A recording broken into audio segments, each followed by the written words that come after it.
Halo adik-adik mahasiswa, bagaimana kabarnya? Semoga semuanya sehat selalu ya. Hari ini kita ketemu lagi di mata kuliah Telaah Kurikulum.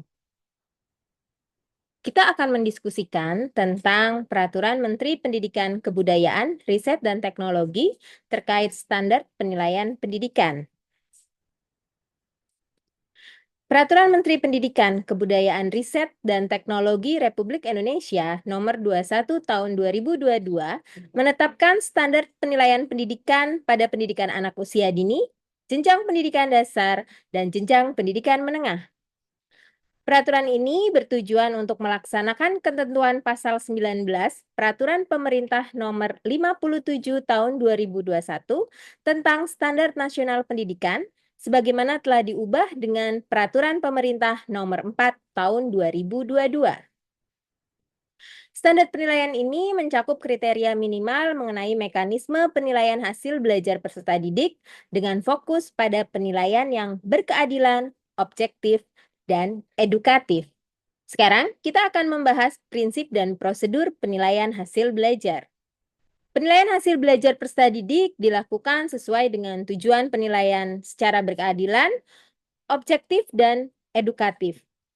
Penilaian berkeadilan berarti tidak bias oleh latar belakang, identitas, atau kebutuhan khusus peserta didik. Sementara penilaian objektif berarti didasarkan pada informasi faktual atas perkembangan atau capaian hasil belajar. Penilaian edukatif digunakan sebagai umpan balik untuk meningkatkan proses pembelajaran dan hasil belajar. Prosedur penilaian hasil belajar ini meliputi yang pertama, perumusan tujuan. Dalam merumuskan tujuan, pendidik harus memperhatikan keselarasan dengan tujuan pembelajaran yang merujuk pada kurikulum. Proses kedua adalah pemilihan instrumen. Dalam memilih instrumen penilaian, pendidik mempertimbangkan karakteristik kebutuhan peserta didik dan rencana penilaian. Langkah ketiga, pelaksanaan. Pelaksanaan penilaian dapat dilakukan sebelum, pada saat, dan atau setelah pembelajaran.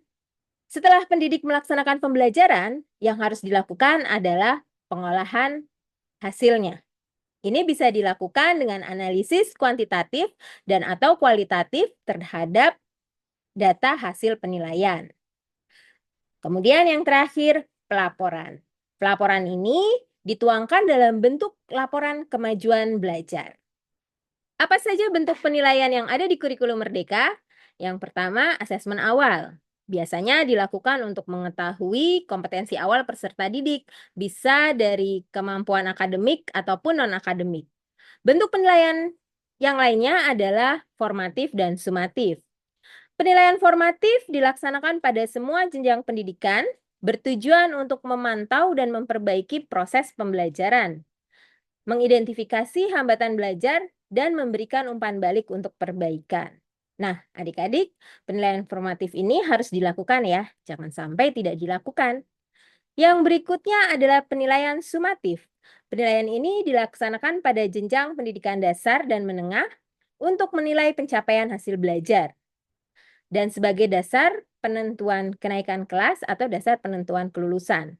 Penilaian sumatif ini dilakukan di akhir pembelajaran. Baik, itu adalah diskusi kita kali ini tentang peraturan pemerintah terkait standar penilaian pendidikan pada pendidikan anak usia dini, jenjang pendidikan dasar, dan jenjang pendidikan menengah. Setelah ini, adik-adik akan bekerja dalam kelompok, kemudian berdiskusi terkait peraturan nomor 21 tahun 2022. Silakan adik-adik berdiskusi, kemudian mempresentasikan hasil diskusinya. Itu saja dari saya, terima kasih. Dah.